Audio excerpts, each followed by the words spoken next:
समय के साथ साथ राजा कृष्णदेव राय की माता बहुत वृद्ध हो गई थी। एक बार वे बहुत बीमार पड़ गई। उन्हें लगा कि अब वे शीघ्र ही मर जाएंगे। उन्हें आम बहुत पसंद थे, इसलिए जीवन के अंतिम दिनों में वे आम दान करना चाहती थी। सो उन्होंने राजा से ब्राह्मणों को आमों को दान करने की इच्छा प्रकट की। वे समझती थी कि इस प्रकार दान करने से उन्हें स्वर्ग की प्राप्ति होगी।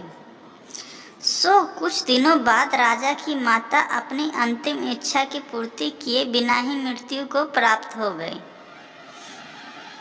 उनकी मृत्यु के बाद राजा ने सभी विद्वान ब्राह्मणों को बुलाया और अपनी माँ की अंतिम अपूर्ण इच्छा के बारे में बताया। कुछ देर तक चुप रहने के पश्चात ब्राह्मण बोले, यह तो बहुत ही बुरा हुआ महाराज। अंतिम इच्छा के पूरा न होने की दशा में तो उन्हें मुक्ति ही नहीं मिल सकती। वे प्रेत योनि में भटकती रहेंगे। महाराज, आपको उनकी आत्मा की शांति का उपाय करना चाहिए। तब महाराज ने उनसे अपनी माता की अंतिम इच्छा की पूर्ति का उपाय पूछा। ब्राह्मण बोले, उनकी आत्मा की शांति के लिए आपको उनकी पुण्यतिथि पर सोने के आमों का दान करना पड़ेगा। अतः राजा ने माँ की पुण्यतिथि पर कुछ ब्राह्मणों को भोजन के लिए बुलाया और प्रत्येक को सोने से बने आम दान में दिए। जब तेनालीराम को यह पता चला तो वह तुरंत समझ गए कि ब्राह्मण लोग राजा की सरलता तथा भोलेपन का लाभ उठा रहे हैं।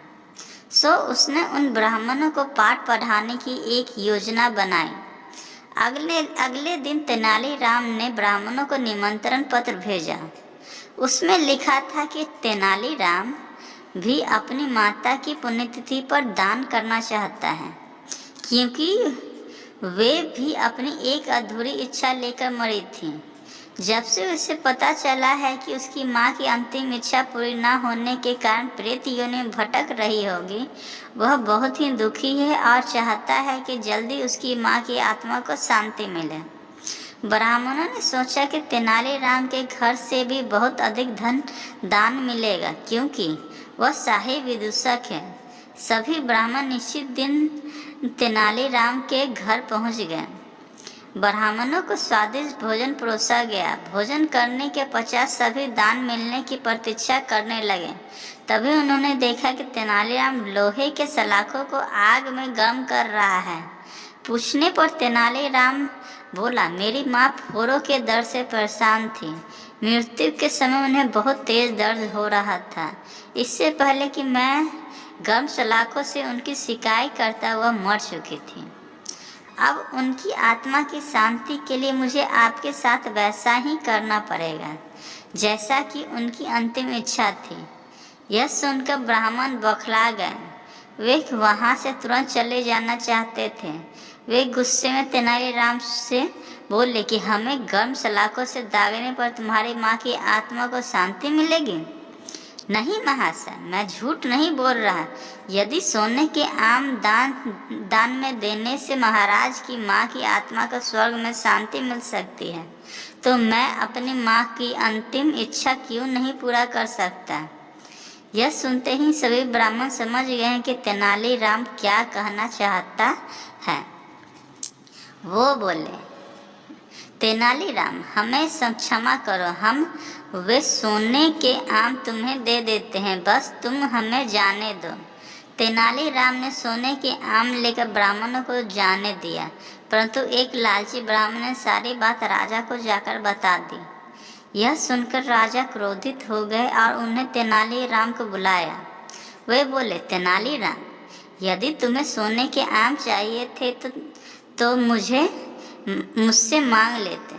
तुम इतने लालची कैसे हो गए कि तुमने ब्राह्मणों से सोने के आम ले लिए।